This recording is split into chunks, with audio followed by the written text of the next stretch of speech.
Bismillahirrahmanirrahim. Alhamdulillahirabbil alamin. Asyhadu an la ilaha illallah wahdahu la syarika lah wa asyhadu anna Muhammadan 'abduhu wa rasuluh. Allahumma shalli wa sallim ala Muhammad wa ala ali Muhammad kama shallaita ala Ibrahim wa ala ali Ibrahim innaka Hamidum Majid wa barik ala Muhammad wa ala ali Muhammad kama barakta ala Ibrahim wa ala ali Ibrahim innaka Hamidum Majid. Amma ba'd. Kita masih melanjutkan Al-Jami'us Shaghir dan kita sudah sampai pada hadis 5725. Sekarang kita lanjutkan 5726. Qala al-muallif rahimahullahu ta'ala wa nafa'ana bihi wa bi'ulumihi fid dharain. Qala Rasulullah sallallahu alaihi wasallam, al-'amdu, pembunuhan secara sengaja, itu qawadun, itu dikisos.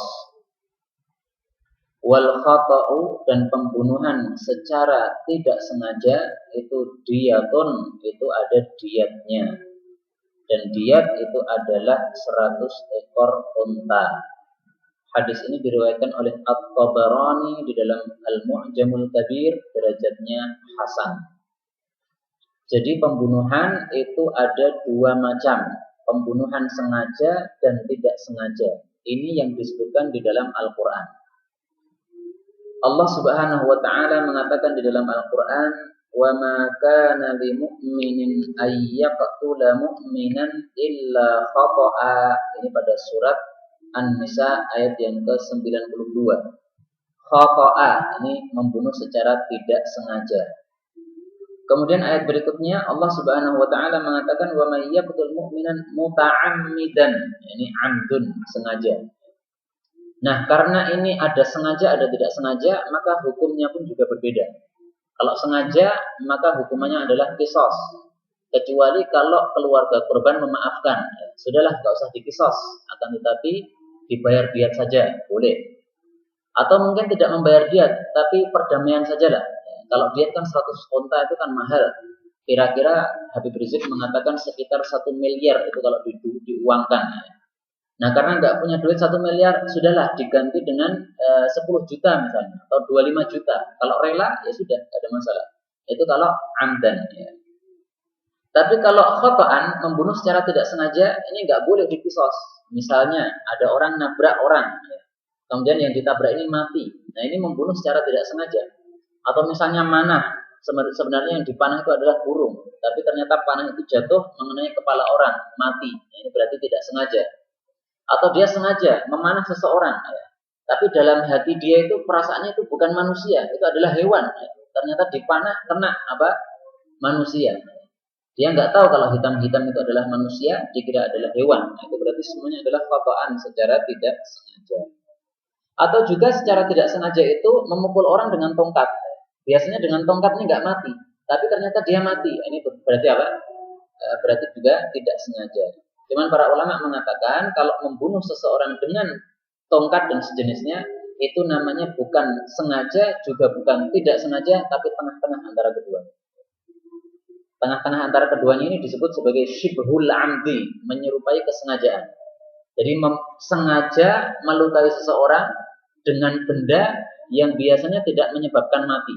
Misalnya kayu, tongkat, dan sebagainya, ya, pecut, dan sebagainya. Biasanya dipukul nggak mati, tapi ternyata mati. Nah, itu berarti menyerupai kesengajaan. Dan menyerupai kesengajaan itu disamakan hukumnya dengan kesalahan atau tidak sengaja ini. Yaitu tidak ada qisasnya. Ya, adanya adalah diyat saja. Hadis berikutnya 5727. Qala al-muallif, al-umrah, pemberian berupa umrah, itu jaizatun, itu adalah sah, li ahliha, untuk pemiliknya. Pemilik ini yang dimaksud adalah orang yang diberi umrah tadi. Di sini ada istilah umrah. Umrah ini termasuk istilah yang ada pada orang-orang Arab, yaitu seseorang memberi kepada orang lain dengan mengatakan a'martuka, saya memberikan kepada engkau barang ini sebagai umrah. Maksudnya apa? Memberikan barang ini kepada engkau seumur hidupmu. Maka disebut apa? Umrah. Diambil dari kata-kata umrun, ya, seumur hidupnya. Nah, kalau kita membaca hadis-hadis tentang umroh, itu sangat banyak sekali pertentangan. Sehingga saya ringkaskan di sini, sebelum kita masuk hadis-hadis yang lainnya, bahwasanya umroh itu dibagi tiga. Yang pertama disebut umroh yang muqayyad. Saya tuliskan sekalian di sini ya, bahasa Indonesia, bahasa Arabnya, muqayyad. Muqayyad itu artinya terikat. Yang dimaksud terikat itu adalah memberikan sesuatu seumur hidupnya dia saja. Misalnya ini, saya berikan barang ini kepada engkau seumur hidup kamu saja. Kalau kamu sudah mati, maka barang ini kembali kepada saya. Berarti terikat ya, muqayyad, terikat. Terikat yaitu sesuai lamanya umur dia saja. Kemudian yang kedua, itu adalah umrah yang mursal. Ini kebalikannya. Mursal itu adalah yang terlepas. Artinya, saya memberikan barang ini seumur hidup kamu dan seterusnya. Kalau kamu sudah mati, ya berarti diwarisi oleh anak turunmu. Ini namanya umrah yang mursal. Berarti sudah nggak mungkin lagi kembali kepada pemberinya. Yang ketiga, itu adalah umrah yang mutlak. Mutlak itu yang tidak ada penjelasannya. Saya memberikan kepada engkau barang ini sebagai umrah. Sudah, tanpa penjelasan. Apakah nanti kalau kamu mati kembali kepada saya? Ataukah kalau kamu mati nanti diwarisi oleh anak turun kamu? Nah, ini tidak ada penjelasan. Ini kebiasaan orang Arab ya. Mungkin di Indonesia nggak ada. Yang namanya umrah itu jarang atau nggak ada. Tapi kalau orang Arab sering. Jadi kepada temannya, saking akrabnya hubungan dengan seseorang, maka dia mengatakan, ini rumah saya berikan kepada kamu sebagai umrah. Nah, umrah ini umrah yang bagaimana? Apakah umrah nanti dilanjutkan kepada anak warisnya? Ataukah umrah yang sampai matinya dia kembali kepada saya sebagai pemberi? Ya? Ataukah umrah tanpa ada penjelasan? Nah, ini ada 3 macam umrah. Nah, sekarang kita jelaskan hukum masing-masing. Di sini Nabi mengatakan, umrah itu sah bagi orang yang diberi. Umrah sah bagi orang yang diberi. Maksudnya apa? Tidak boleh kembali lagi kepada orang yang memberikan. Nah, hadis ini berarti berlaku untuk umrah yang mursal dan yang mutlak. Adapun umrah yang muqayyad, maka hadis ini tidak berlaku. Karena sudah diberikan syarat dulu. Mas, ini motor saya berikan kepada engkau, tapi seumur hidup antum saja ya. Kalau antum nanti sudah wafat, kembalikan ke saya. Ini kan sudah ada syarat nih. Nah, kalau sudah ada syarat seperti ini, maka hadis ini tidak berlaku. Al-umrah jaizatun, umrah itu sah li ahliha, untuk orang yang diberi, tidak berlaku. Maka masih bisa kembali lagi kepada saya sebagai pemberi. Kenapa? Karena saya sudah memberikan syarat kepada dia seumur hidup Anda. Nah, dalilnya apa? Bahwasanya itu bisa kembali. Nabi Shallallahu Alaihi Wasallam bersabda, al-muslimuna, orang-orang muslim itu ala syurutihim, itu berada di atas persyaratan-persyaratan antar mereka. Jadi saya sudah memberikan persyaratan, ya, kamu kalau sudah mati barangmu kembali kepada saya, ya, maka ini syaratnya harus ditepati, ya, harus dilaksanakan, tidak boleh dilanggar. Ini hadisnya riwayat Abu Daud dan derajatnya sahih. Baik. Jadi kesimpulannya, kalau umrah itu bersifat muqayyad, maka barang masih bisa kembali kepada pemberi. Tapi kalau umrah itu bersifat mursal atau mutlak, maka barang ini sudah tidak bisa kembali lagi kepada pemberinya. Oke, ya? Ayat hadis berikutnya 5727. Al-umrah, umrah itu mirathun, itu adalah sebagai warisan li ahliha, untuk pemiliknya. Pemilik di sini maksudnya adalah orang yang diberi. Dan ini berlaku untuk umrah yang mutlak dan yang mursal. Mutlak itu seseorang mengatakan, ini saya berikan kepada engkau sebagai umrah, sudah, tidak ada penjelasan. Umrah yang bagaimana? Kalau mursal itu adalah, ini saya berikan kepada engkau sebagai umrah plus untuk keturunan kamu setelah kamu mati. Tidak boleh kembali lagi kepada saya. Nah, ini hadis ini berlakunya untuk itu. Berikutnya 5729, al-umrah, umrah itu liman, bagi orang yang wuhibat, umrah itu sudah diberikan lahu, kepadanya. Maksudnya tidak bisa kembali lagi kepada pemberi. Berarti ini berlakunya untuk umroh yang mutlak dan umroh yang mursal, sama dengan hadis sebelumnya. 5730 umroh itu jaizatun, sah li ahliha, untuk pemiliknya, yaitu yang diberi. Warrukba, dan rukba ini juga model pemberian yang lain. Itu jaizatun, itu sah li ahliha, untuk pemiliknya, ya, maksudnya adalah orang yang diberi. Nah, rukba itu apa? Rukba itu mirip dengan umroh, tapi ada perbedaan. Rukba itu adalah seseorang memberikan kepada orang lain dengan mengatakan, barang ini saya berikan kepada engkau, kemudian barang ini akan kembali kepada orang yang masih hidup di antara kita. Kalau kamu mati duluan, maka barang ini kembali kepada saya sebagai pemberi. Tapi kalau saya mati duluan, maka barang ini menjadi hak milik kamu, ya, sebagai apa? Orang yang diberi. Mafhum ya? Maka disebut rukba. Rukba itu dari kata-kata rokoba, menunggu. Saya menunggu kematian teman saya tadi, dan teman saya juga menunggu kematian saya. Kalau teman saya mati duluan, maka barang kembali kepada saya. Tidak bisa diwarisi oleh ahli warisnya. Tapi kalau saya mati duluan, maka barang ini sudah menjadi hak milik dia, nggak boleh kembali kepada saya lagi. Itu yang dimaksud rukba.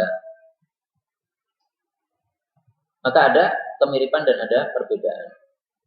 Tayyib. 5731 umroh itu jaizatun, sah liman, bagi orang yang u'miroha, diberi akan dia.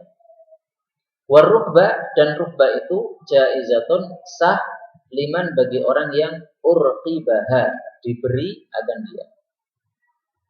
Wal'aidu, dan orang yang kembali fi hibatihi, kepada pemberiannya, itu kal'aidi, seperti orang yang kembali fi qai'ihi, di dalam muntahannya. Hadis ini sahih. Jadi hadis ini membicarakan tentang 3 masalah. Umrah sudah lewat, rukba sudah lewat, nah kemudian al-a'id fi hibatihi, orang yang kembali kepada pemberiannya. Setelah memberikan kepada seseorang, kemudian diminta lagi. Nah, ini seperti anjing muntah, kemudian muntahnya dimakan lagi. Berarti hukumnya haram. Kenapa hukumnya haram? Karena permisalan dengan anjing ini adalah permisalan yang jelek. Padahal Nabi mengatakan, laisa lana matsalus saw. Kami umat Islam tidak mempunyai permisalan yang jelek. Nah, kalau di sini Nabi mempermisalkan dengan anjing, itu berarti haram hukumnya. Aneh memang ketika mazhab Hanafi itu mengatakan bahwasanya hadis ini justru menunjukkan bolehnya orang kalau memberikan sesuatu diminta lagi. Mazhab Hanafi. Kenapa? Karena anjing itu kalau sudah muntah, kemudian makan lagi muntahannya, anjing kan tidak berdosa, ya? Karena anjing tidak apa? Tidak mukallaf. Nah, sebagaimana anjing tidak berdosa, berarti kita memberikan sesuatu, kita minta lagi, itu juga tidak berdosa. Yaitu mazhab Hanafi, tapi ini adalah mazhab yang aneh, ya. Tidak dibenarkan oleh para ulama. Yang benar adalah Nabi menyabdakan seperti ini untuk menunjukkan betapa jeleknya perbuatan itu, betapa haramnya perbuatan itu, ya. Sampai dimisalkan kepada anjing. Maka ketika Nabi itu menyerupakan manusia dengan anjing, ini sudah jelas, mafhum lah di kalangan para mayoritas para ulama, itu maksudnya adalah perbuatan yang jelek, tidak boleh dilakukan. Sebagaimana di dalam salat misalnya, Nabi mengatakan, jangan seseorang itu salat tolak-toleh seperti serigala, menoleh. Nah, berarti tolak-toleh dalam salat ini hukumnya adalah dilarang, tidak boleh. Bukan berarti, berarti boleh, karena serigala itu boleh tolak-toleh.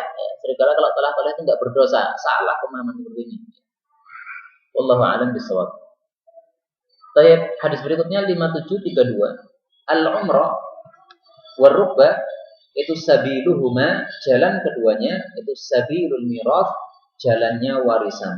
Maksudnya, kalau seseorang memberikan umrah atau rukbah, itu nanti diwarisi oleh orang yang diberikan tadi. Tidak boleh kembali kepada pemberinya.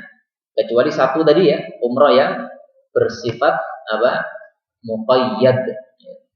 Hadis ini dikatakan sahih oleh Suyuti, tapi dikatakan dhaif oleh Syekh Al-Albani rahimahullah. 5733, ya. Umrah dan rukbah itu semuanya hibah. Semuanya namanya hibah.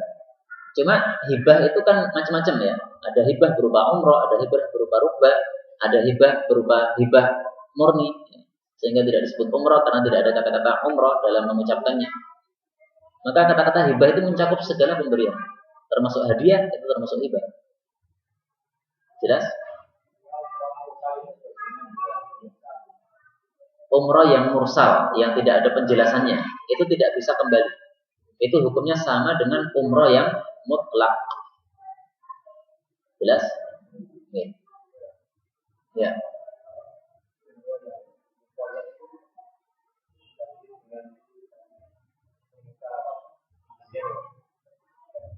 Iya memang agak mirip, akan tapi dalam hadis yang lain diperbolehkan oleh Nabi SAW untuk kembali lagi.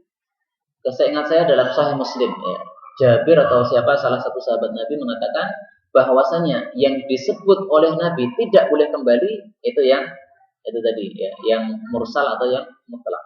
Tapi kalau yang muqayyad maka boleh kembali ya, karena memberikan syarat, tidak ada masalah. Ya. Seperti saya bersedekah kepada teman saya, ini silahkan pakai 1 tahun motor ini. Nanti kalau sudah 1 tahun kembalikan ke saya ya, tidak apa-apa. Ini kan sedekah meminjamkan barang. Itu namanya manihah. Saya punya kambing misalnya. Nah, kambing ini saya berikan kepada teman saya. Ini silahkan antum peras terus susunya setiap hari. Tapi selama setahun saja. Udah setahun nanti kembalikan ke saya. Gak ada masalah. Ini bukan meminta apa? Kembali lagi. Gitu.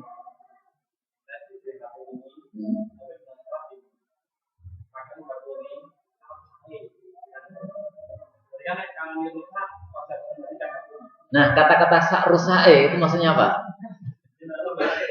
Kalau yang saya paham, ya, yang saya paham kata-kata sa'rusae itu maksudnya adalah ya sudah milik kamu. Kata-kata sa'rusae yang saya paham lah ya. Kecuali kalau dia mengatakan sa'rusae, nanti kalau sudah rusak kembali ke saya. Nah, harus antum kembalikan. Tapi kayaknya nggak ada orang mau barang rusak kan? Masa rusak kembalikan lagi? Ya. Jadi kalimat itu kalimat yang mafhum lah di antara kita bahwasanya nggak dikembalikan lagi. Nggak apa-apa, karena sudah diberikan kepada kita. Wallahu a'lam. 5733. Ini pembahasan lain. Kalau tadi di atasnya semuanya umroh. Nah, sekarang umroh. Al-umratu, amalan umroh ilal umrati kepada umroh berikutnya lagi, itu adalah kafarah, penghapus lima bainahuma untuk apa yang ada di antara keduanya, maksudnya dosa-dosanya. Wal haji dan haji al-mabrur yang baik, laisa lahu tidak ada baginya jazaa'un balasan illal jannah kecuali jannah. Hadisnya muttafaqun alaih, disingkat menjadi qaf ya, berarti derajatnya sahih. Hadis ini menunjukkan bahwasanya kita disunahkan untuk melakukan umroh berkali-kali, tidak hanya 1 kali. Tapi ini tentu bagi orang yang punya duit. Nah, bagi yang tidak punya duit bagaimana? Apakah kita bisa melakukan seperti apa yang dilakukan oleh orang-orang kaya itu? Bisa. Dulu sudah kita sampaikan hadisnya. Salat duha pahalanya sama dengan umroh. Maka kalau kita salat duha setiap hari sama dengan kita sudah umroh setiap hari, asalkan ikhlas karena Allah Subhanahu wa taala. Dan kemudian para ulama mengatakan kafarah sebagai penghapus dosa, di sini maksudnya adalah dosa-dosa kecil saja. Kalau haji itu bisa menghapuskan dosa kecil dan dosa besar, karena haji itu kan amalan yang wajib. Ya. Tapi kalau umrah, maka ini hanya menghapuskan dosa-dosa kecil saja. Karena umrah itu diperselisihkan apakah wajib ataukah sunnah. Ya. Tapi kalau haji sudah disepakati para ulama, itu adalah perbuatan yang wajib, ya. Meskipun hanya 1 kali di dalam seumur hidup kita. Kemudian di sini ada kata-kata haji mabrur. Apa itu haji mabrur? Haji mabrur adalah haji yang tidak ada dosa padanya dan tidak ada bid'ah padanya. Sehingga haji mabrur itu syaratnya adalah harus sesuai dengan sunnah. Ini 1. Yang kedua, syaratnya harus tidak ada dosa yang dilakukan di dalamnya. Kalau melakukan dosa, meskipun sudah sesuai sunnah, ini bukan haji yang mabrur, ya, semi mabrur. Ya. Maka tidak ada jaminan balasannya dengan jannah. Ya bisa jadi dibalas jannah, bisa jadi tidak ada jaminan, intinya gitu. Dan kemudian al-umrah ilal umrah, umrah kepada umrah berikutnya. Artinya melakukan umrah berkali-kali. Dalam hadis yang sahih, Nabi Shallallahu Alaihi Wasallam mengatakan bahwasanya umrah itu ada fungsinya 2. Beliau mengatakan yang fiyanil faqra wa dzunub. itu bisa menafikan atau meniadakan al-faqra, kefakiran, wal dzunuba, dan dosa-dosa. Jadi orang kaya kalau mengulang-ulangi umrah terus itu tidak mungkin kemudian menjadi fakir, tidak mungkin. Malah kefakirannya itu akan lenyap. Wal dzunuba, dan juga menafikan dosa-dosanya. Ini menghasung orang-orang kaya supaya tidak pelit untuk mengeluarkan hartanya dalam rangka umrah. Tapi orang kaya harus cerdas. Di sini ada orang kelaparan, di situ ada kesempatan umrah. Nah, ini pahalanya lebih besar kalau dia itu membantu orang kelaparan ini. Karena kalau dia melakukan umrah, sementara ada tetangganya yang kelaparan dan dia tahu tapi tidak mau memberikan, nah ini tidak pantas bagi seorang yang beriman. Baik, kemudian hadis berikutnya 5734. Al-umratu ilal umrah, umrah menuju kepada umrah itu kafaratun sebagai penghapus lima bagi apa-apa yang bainahuma di antara keduanya, minad dzunubi dari dosa-dosa, wal khataya dan kesalahan-kesalahan. Dosa dan kesalahan ini sama. Disampaikan dua kali ini untuk mubalaghah, karena dosa itu bermacam-macam. Ada yang sengaja, ada yang tidak sengaja. Tapi semuanya itu adalah dzunub dan khataya. Wal hajjul mabrur, dan haji yang baik, laisa lahu jazaa'un, tidak ada baginya balasan illal jannah, kecuali jannah. Diriwayatkan Ahmad, hadisnya sahih. 5735. Al umratani, dua umrah, tukaffirani, keduanya itu menghapuskan ma bainahuma, apa-apa yang antara keduanya, maksudnya dosa kecil. Wal hajjul mabrur, dan haji yang baik, laisa lahu jazaa'un illal jannah, tidak ada balasan baginya kecuali jannah. Wama, dan tidaklah sabbaha bertasbih al-haju, orang yang berhaji, min tasbihatin, dari satu kali tasbih, wala halala, dan tidak pula bertahlil, min tahlilatin, satu kali tahlil, wala kabbara, dan tidak pula bertakbir, min takbirah, satu kali takbir, illa, kecuali yubasyaru, dia itu diberi kabar gembira, biha, dengan satu kali wirid tadi, tabsyiratan, satu kabar gembira. Jadi satu tahlil dibalas satu kabar gembira, kemudian satu tasbih dibalas satu kabar gembira. Nah, kabar gembiranya ini siapa yang menyampaikan ini? Nah, biasanya adalah para malaikat. Tapi hadis ini derajatnya dhaif. Nah, kita lihat hadis sahih yang menunjukkan satu amalan yang diberi kabar gembira oleh malaikat. Yaitu Nabi mengatakan, man, barang siapa yang ada maridhan, menjenguk orang sakit, au zara akhan lahu fillah, atau menziarahi saudaranya karena Allah. Nadahu munadin, maka ada seorang penyeru yang menyeru. Nah, ini adalah malaikat ya. Tibta, kamu itu baik. Wa taba mamsyaka, dan perjalananmu itu juga baik. Wa tabawwa'ta, dan kamu itu sudah menyiapkan minal jannati, dari jannah itu manzilan, suatu tempat tinggal. Nah, ini adalah kabar gembira dari seorang malaikat kepada orang yang berjalan kaki dalam rangka menjenguk orang sakit atau menziarahi saudaranya, yaitu saudara sesama muslim. Jadi ziarah antar muslim ini pahalanya sebenarnya besar. Hanya saja kadang-kadang orang itu kurang perhatian masalah ini. Apalagi antar para ulama, karena ulama biasanya kan sibuk. Tapi mana mungkin umat bisa bersatu kalau ulamanya tidak bersatu. Mestinya ulamanya bersatu dulu, baru umatnya bisa bersatu. 5736. Al-umratu, umrah itu minal haji, posisinya dari haji itu adalah bimanzilati, seperti posisi ar-ra'si, kepala, minal jasadi, dari tubuh. Wa bimanzilati, dan seperti puasa, dan seperti posisi az-zakati, zakat, minas siyam, dari puasa. Hadis ini diriwayatkan oleh Firdaus saja, maka derajatnya dhaif jiddan, sangat dhaif menurut Syekh Al-Albani rahimahullah. Adapun hadis yang sahih yang bicara tentang posisi kepala dari tubuh, nah ini adalah antara iman, antara seorang yang beriman di tengah-tengah orang beriman yang lain. Nabi mengatakan, al-mu'min, satu orang beriman, min ahlil iman, posisinya dari orang-orang beriman yang lainnya itu adalah bimanzilatir ra'si, seperti posisinya kepala minal jasadi, dari tubuh. Maksudnya apa? Ya'lamul mu'min, satu orang beriman itu merasa sakit, li ahlil iman, untuk orang beriman yang lain. Karena sebagaimana ya'lamul jasadu, tubuh itu merasa sakit, lima fir ra'si, terhadap penyakit yang ada di kepala. Jadi kepalanya sakit, tapi seluruh tubuhnya terasa sakit. Bagaimana satu orang beriman sakit, maka yang lainnya juga harus merasa sakit juga, maka membantu terhadap orang yang sakit itu. Hadis ini derajatnya hasan. Dan kita lanjutkan 5737. Al-ambar, ambar laisa birikas, itu bukan rikas. Rikas tahu ya? Rikas itu adalah, kalau luqatah itu barang temuan, tapi kalau rikas itu adalah harta karun. Jadi sama-sama temuannya, tapi temuan tapi di dalam tanah, itu namanya rikas. Diringkas menjadi harta karun. Bahkan huwa, dia ambar itu liman, bagi orang yang wajadahu, mendapatkannya. Hadis ini derajatnya dhaif untuk Suyuti, bahkan palsu untuk Asy-Syaikh Al-Albani rahimahullah. Ambar itu apa? Ambar itu banyak tafsirnya. Tapi intinya adalah sesuatu yang menyerupai harta karun, akan tetapi tidak didapatkan di daratan, akan tetapi didapatkan di lautan. Jadi boleh dikatakan ambar adalah harta karun dari lautan. Itu namanya ambar. Kalau kita menggali tanah, kemudian kita dapatkan emas, masih bongkahan gitu.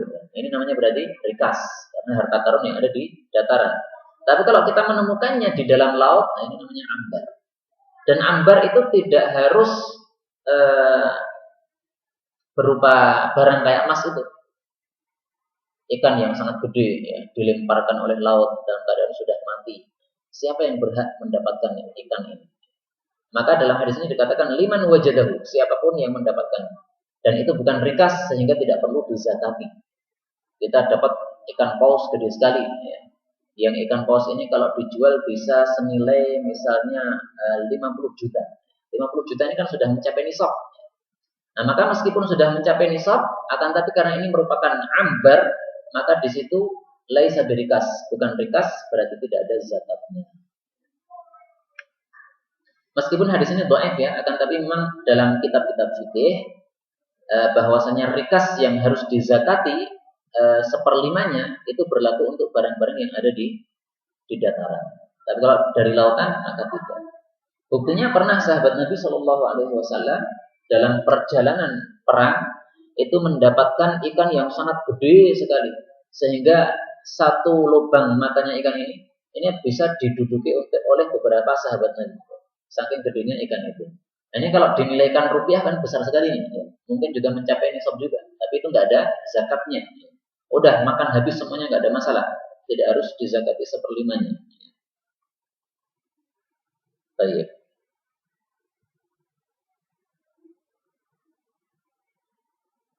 Kemudian salah satu tafsir terhadap ambar ini ditafsirkan oleh Ibnul Qayyim. Ambar itu adalah merupakan suatu barang yang didapatkan dari lautan yang baunya sangat wangi sekali, tapi wanginya itu di bawahnya minyak wangi misek. Jadi misek ini adalah minyak wangi yang paling wangi, tingkatan pertama. Bawahnya itu adalah ambar. Warnanya ada yang putih, ada yang merah, ada yang kuning, ada yang hijau, ada yang biru, ada yang hitam. Nah, ini salah satu jenis ambar, yaitu apa? Barang mulia yang kita dapatkan dari dasar lautan. Para ulama mengatakan tidak ada zakatnya, kecuali Hasan Al-Basri mengatakan ada zakat. Nah, kita ikuti kebanyakan ulama saja. Okay.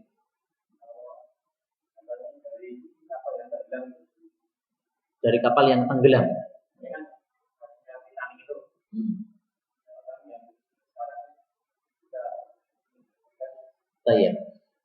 Jadi barang yang kita dapatkan dari lautan itu kalau jelas siapa pemiliknya, maka harus dikembalikan. Seperti kapal Titanic itu, ada pemiliknya berarti ya. Tapi kalau itu adalah orang muslim, maka wajib dikembalikan. Tapi kalau itu orang kafir, maka tidak wajib untuk apa? Dikembalikan. Wajib. Nah, sekarang Titanic itu milik orang muslim atau orang kafir? Kafir. Kalau muslim harus dikembalikan.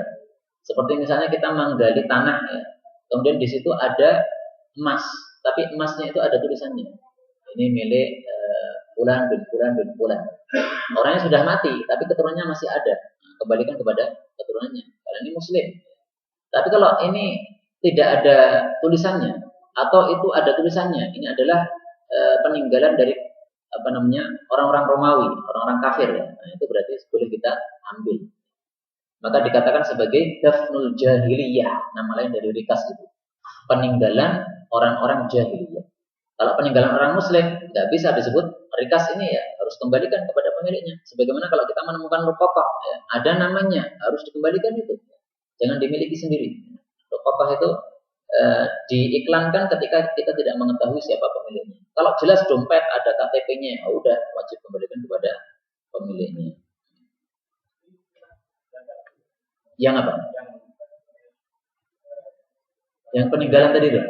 Ya karena jelas pemiliknya, maka insya Allah ada zakatnya. Karena itu bukan termasuk ambar. Kalau ambar ini adalah apa? Sesuatu yang dikeluarkan oleh lautan. Saya bacakan di sini definisinya. Syai'un, ambar itu adalah sesuatu yaqdhifuhul bahru bisahil, yang dilempar oleh lautan ke daratan. Salah satunya adalah nabatun yakhluquhullah fi qa'rihi wa janabatihi, adalah tumbuh-tumbuhan yang diciptakan oleh Allah di dasar lautan atau di samping-sampingnya lautan. Kemudian dilempar oleh lautan itu keluar. Au naba'u ainin fihi, atau suatu mata air yang ada di dalam naba'u, ya, naba' itu sumber, ainin mata air fihi yang ada di dalamnya. Saya tidak paham apa yang dimaksud sumber mata air, tapi dalam benak saya yang dimaksud itu adalah sumber mata air tapi bukan air gitu. Jadi kalau misalnya apa itu biasanya? Pertambangan itu diambil dari mana? Di tengah laut. Pertambangan itu diambil dari mana? Lah ya, itu diambil dari mana minyaknya? Dari dasarnya. Nah, itu berarti yang dimaksud naba'u ainin fihi itu. Yang saya paham begitu. Jadi sumber ainin fihi di dalamnya. Jadi ada sumber tapi bukan air-air itu ya, tapi maksudnya sesuatu yang cair itu. Atau syajarun yang butuh fil bahri, suatu pohon yang tumbuhnya itu di dasar lautan. Fayang kasir, lalu pohon itu pecah. Fayulqihil mawju ila sahil, lalu dilemparkan oleh ombak ke dasar lautan. Ini menjadi barang yang sangat langka dan sangat mahal sekali. Aurau sudabatin, atau itu adalah tainya suatu hewan bahriyatin yang ada di laut. Misalnya tainya ikan paus ya. Tapi setelah dia itu berada di dasar lautan sangat lama sehingga menjadi keras menjadi kayak karang gitu ya. Terus akhirnya jadi sesuatu yang sangat mahal sekali. Ketika dilemparkan ke dasar laut atau kita dapatkan, itu namanya adalah apa? Ya, ambar. Au ghairu dzalik, atau ya barang-barang berharga yang lainnya. Tapi kalau barang yang ada pemiliknya tadi, nah ini yang saya paham itu berbeda. Itu termasuk barang yang harus dilupakkan ya, harus diiklankan yang miliknya siapa. Tapi kalau milik orang kafir maka halal.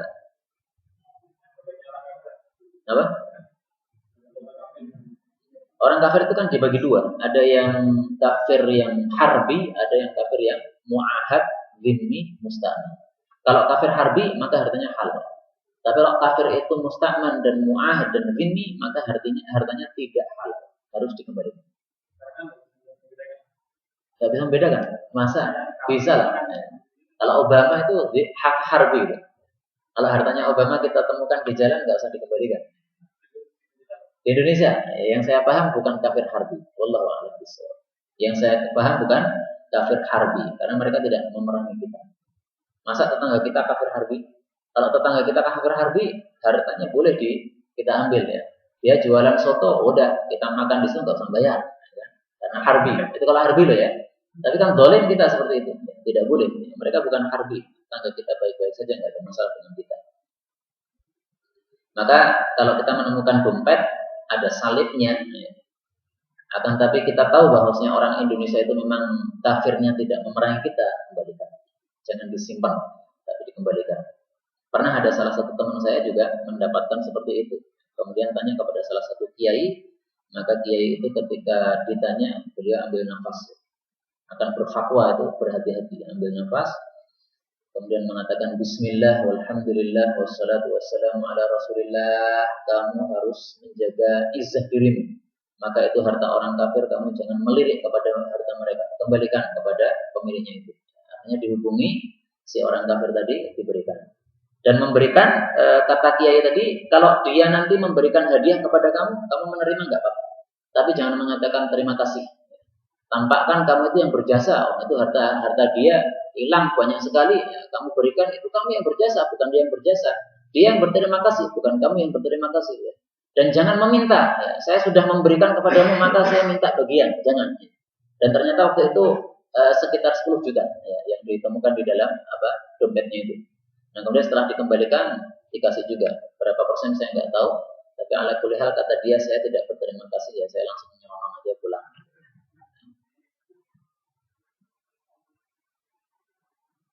Saya kembali ke sini ya. 5738 Al-Ankabut artinya adalah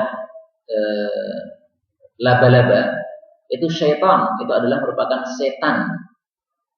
Maksudnya apa?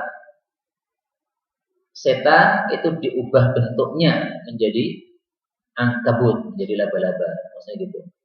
Karena itu faktuluhu, maka bunuhlah dia, ankabut itu. Karena sama dengan membunuh setan. Tapi hadis ini mursal, karena mursal berarti dhaif.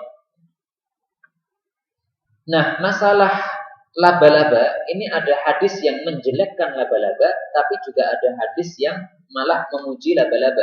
Mari kita lihat hadisnya yang memuji laba-laba, yaitu mengatakan bahwa laba-laba itu membela Nabi ketika Nabi itu melakukan hijrah.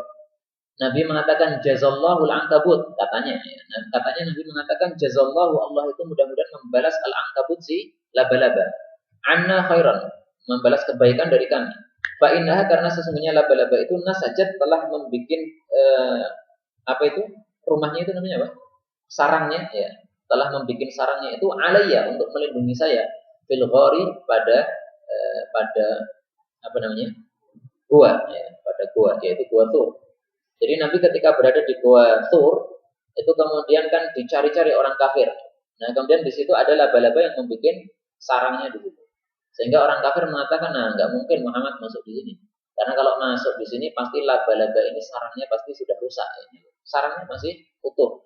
Ini hadisnya sangat terkenal, tapi ternyata apa? Maudhu, hadisnya palsu. Sehingga para ulama ahli sejarah mengatakan bahwasanya riwayat ketika Nabi berada di Gua Thur, kemudian ada merpati di situ, itu dhaif kisahnya. Ada laba-laba di situ, itu dhaif kisahnya. Ya, nggak ada, semuanya itu nggak ada. Meskipun sangat terkenal. Jadi kesimpulannya ada dua hadis, satunya memuji laba-laba, satunya menjelekkan, tapi semuanya dhaif semuanya. 5739 Al-Ankabut, laba-laba itu adalah syaitanun, itu setan asalnya itu. Masakhahullahu ta'ala, Allah itu sudah mengubahnya. Jadi setan diubah menjadi laba-laba. Faqtuluhu, maka bunuhlah dia. Hadis ini dhaif, dikatakan palsu oleh Syekh Al-Albani rahimahullah. Adapun hadis yang sahih yang merupakan bentuk lain dari setan itu adalah ular. Nabi mengatakan al-hayyat, ular-ular itu masful jin, ubahan dari jin. Jin diubah oleh Allah menjadi ular. Suratan akan bentuknya. Karena sebagaimana musikhat telah diubah bentuk, al-qiradatu berupa kera-kera, wal khanazir, dan berupa babi-babi min Bani Israel, dari kalangan Bani Israel. Jadi kalau manusia ada yang berubah jadi kera dan babi, kalau setan atau jin itu ada yang berubah jadi ular. 5740 Al-ahdu, perjanjian alladzi yang bainana, antara kami, wa bainahum, dan antara mereka ini para manusia, itu adalah as-salatu, itu adalah ibadah salat. Maksudnya apa?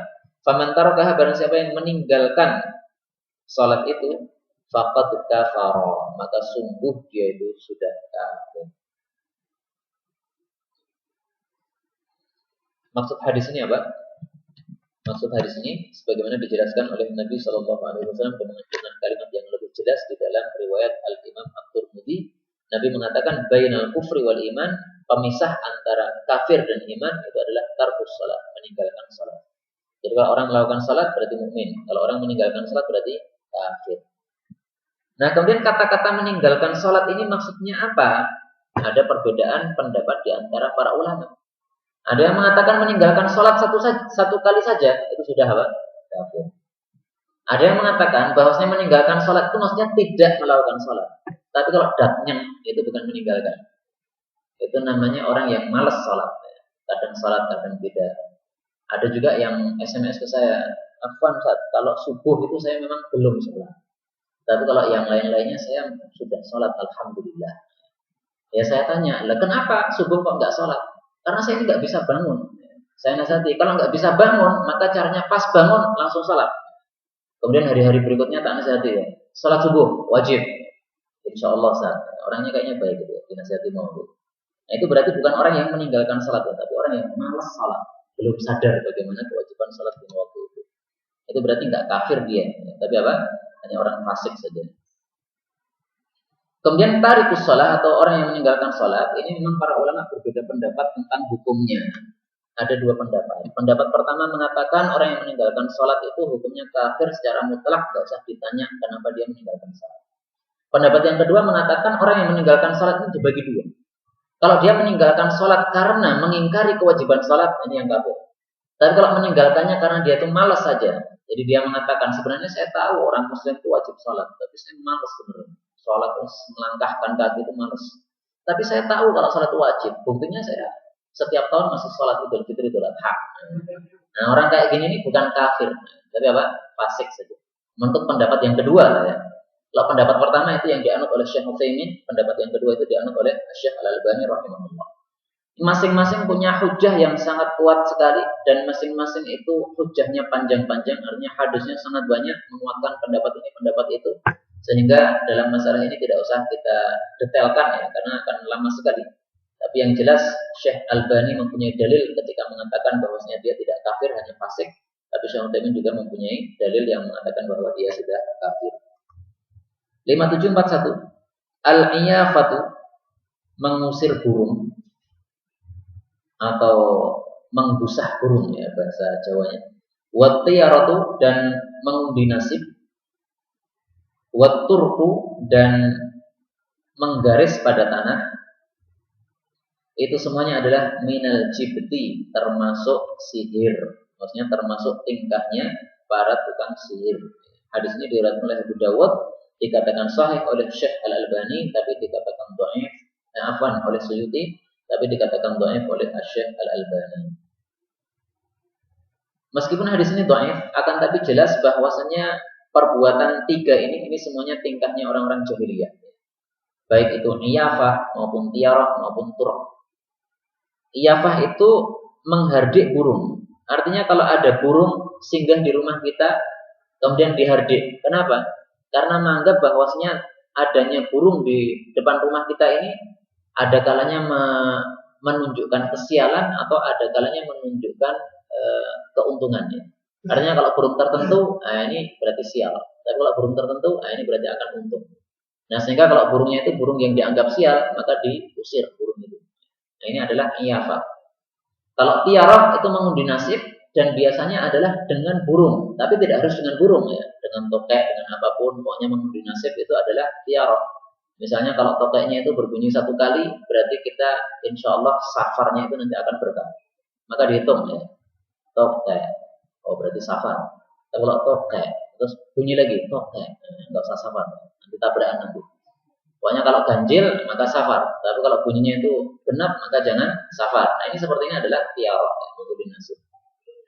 Nah disebut tiarah dari kata-kata toir karena memang biasanya orang Arab itu kalau mengundi nasib itu dengan burung, ya. Baik itu dengan nama-nama burung atau dengan suara-suara burung atau warna kulitnya burung. Artinya kalau kulitnya burung itu hitam, nah ini berarti kesialan. Tapi kalau burungnya putih, nah ini adalah apa? Keuntungan. Demikian juga arah terbangnya burung. Kalau terbangnya itu ke arah kanan, nah insya Allah untung ini nanti. Tapi kalau ke arah kiri, maka jangan pergi, nanti akan ada tabrakan dan sebagainya. Seperti itu adalah tiarah. Adapun atur menggaris di mana ini di tanah ya. Dan ini termasuk perbuatan para tukang sihir. Jadi misalnya menggaris di tanah tanpa dihitung gitu. Nah, setelah selesai nanti dihitung. Anggaplah kalau itu ganjil, maka itu nanti akan ada keuntungan. Tapi kalau itu genap, maka nanti akan ada kerugian. Misalnya gitu. Jadi setelah diorek-orek gitu, nah, kita hitung 1, 2, 3 berapa ini jumlahnya garis itu. Itu adalah turuk. 5742. Iya. Perintah membunuh burung gagak. Baik, kita buka hadisnya ya.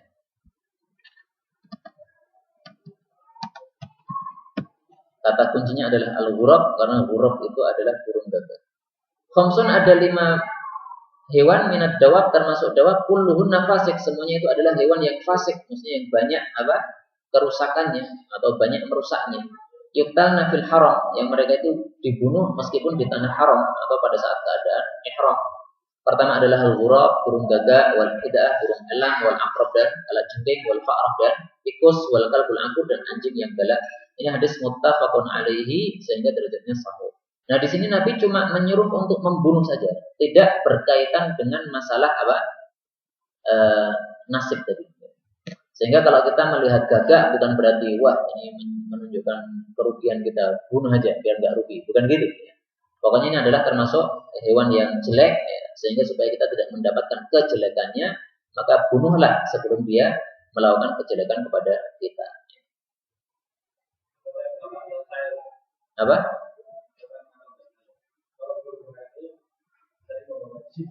Membawa jin. Nah, itu perlu dalil. Kalau tidak ada dalilnya maka tidak boleh dipercayai, ya, karena termasuk perkara ghaib. Jadi rajman bil ghaib, membicarakan sesuatu ghaib tanpa dasar, ini namanya rajman bil ghaib dan hukumnya adalah haram. Kalau orang Arab, ghurab atau burung gagak itu dianggap orang yang dihinggapi rumahnya oleh burung gagak tidak akan menjadi orang yang terasing. Karena dari kata-kata ghurbah, ghurbah itu artinya asing. Ghuraba, orang-orang asing. Nah, sehingga kalau ada burung gagak, wah saya akan jadi orang yang terasingkan. Maka dianggap sesuatu yang jelek. Kalau ada burung hudhud mampir di rumah seseorang, wah saya akan mendapatkan huda, petunjuk. Maka ini baik. Itu orang-orang jahiliyah. Itu semuanya adalah termasuk rajman bil ghaib. Tapi berikutnya 5742. Al-iyadatu, menjenguk orang sakit itu, fuwaqa selama antara 2 perahan naqatin terhadap unta betina. Hadis ini dikatakan sahih oleh Suyuti tapi dikatakan dhaif oleh Syekh Al-Albani. Maksudnya apa? Menjenguk orang sakit itu jangan lama-lama, tapi cepat saja. Cepatnya itu diibaratkan kalau orang Arab itu kan memerah susu onta, ya. Memerah, kemudian setelah diperah 1 kali, kemudian kan merah lagi. Nah, antara perahan pertama dengan perahan kedua itu namanya fuwaqanaqah. Kata-kata fuwaqanaqah itu biasanya digunakan oleh orang Arab untuk menunjukkan sangat pendeknya waktunya itu. Sebagaimana kalau orang Indonesia mengatakan sekecil upil. Jadi upil ini diibaratkan untuk sesuatu yang sangat kecil sekali, ya. Meskipun barangnya tidak sekecil upil, tapi orang-orang mengatakan seperti itu. Salah apa upil-upil, Pak.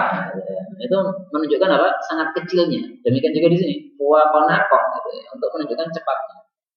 Nah, karena hadis ini dhaif maka tidak bisa dijadikan dalil. Sehingga para ulama mengatakan menjenguk orang sakit itu bisa lebih baik lama, bisa lebih baik cepat. Tergantung kepada kondisi orang sakit itu. Kalau orang sakit ini sakitnya parah, sehingga kalau dia diajak ngomong lama itu akan menyebabkan dia semakin sakit, ya berarti kita disunahkan untuk melakukan seperti ini. Jangan lama-lama. Sudah ke situ mendoakan selesai, pergi aja. Tapi kalau dia adalah teman akrab kita, ketika kita jenguk, masya Allah sangat senang sekali. Ya. Kalau kita tinggalkan, dia merasa nyesel, ya. Kok cepat sekali langsung ditinggalkan. Duduk dulu di sini lama, ya setengah jam, 1 jam, supaya saya nyaman dengan antum. Nah, berarti kita lamakan di situ sesuai dengan kondisi. Ada beberapa hadis yang lain yang menunjukkan bahwasannya menjenguk orang sakit itu jangan lama-lama, tapi saya belum mendapatkan yang sahih sama sekali. Semuanya yang saya dapatkan itu dhaif. Salah satunya ini, afdhalul iyadati ajron, menjenguk orang sakit yang paling utama pahalanya itu adalah sur'atul qiyam, yang cepat berdiri min indil marid, dari hadapan orang sakit. Enggak usah lama-lama duduk. Ini juga hadisnya dhaif. Dan masih ada beberapa lagi hadis yang semisal ini, tapi belum saya temukan yang sahih. Ala kulli hal, para ulama tadi mengatakan sesuaikan dengan kondisinya. Dan kemudian 5743 al-idani, 2 salat Id, Idul Fitri, Idul Adha itu wajibani, keduanya adalah wajib ala kulli halimin, atas setiap orang yang sudah dewasa. Min dzakarin, baik itu laki-laki, wa unta dan perempuan. Hadis ini dhaif, bahkan dikatakan palsu oleh Asy-Syaikh Al-Albani rahimahullah. Nah, memang salat Id itu diperselisihkan ulama. Ada yang mengatakan sunnah dan itu mayoritas ulama, atau ada juga yang mengatakan wajib. Dan yang mengatakan wajib itu mazhab Hambali. Kenapa wajib? Karena salat Id ini bisa menggugurkan kewajiban salat Jumat apabila hari Jumat itu bertepatan dengan salat Id tadi. Jelas ya? Jadi kalau orang sudah salat Id, maka nanti Jumatannya itu tidak wajib. Dia boleh tidak Jumatan, cukup salat zuhur di rumah saja. Itu kalau Jumatannya bertepatan dengan hari raya Idul Fitri Idul Adha. Nah, sehingga para ulama mengatakan Jumat ini kan ibadah wajib, kok bisa digugurkan oleh salat Id? Berarti salat ini juga wajib. Karena nggak mungkin ibadah yang wajib digugurkan oleh ibadah yang sunnah. Itu alasan mereka.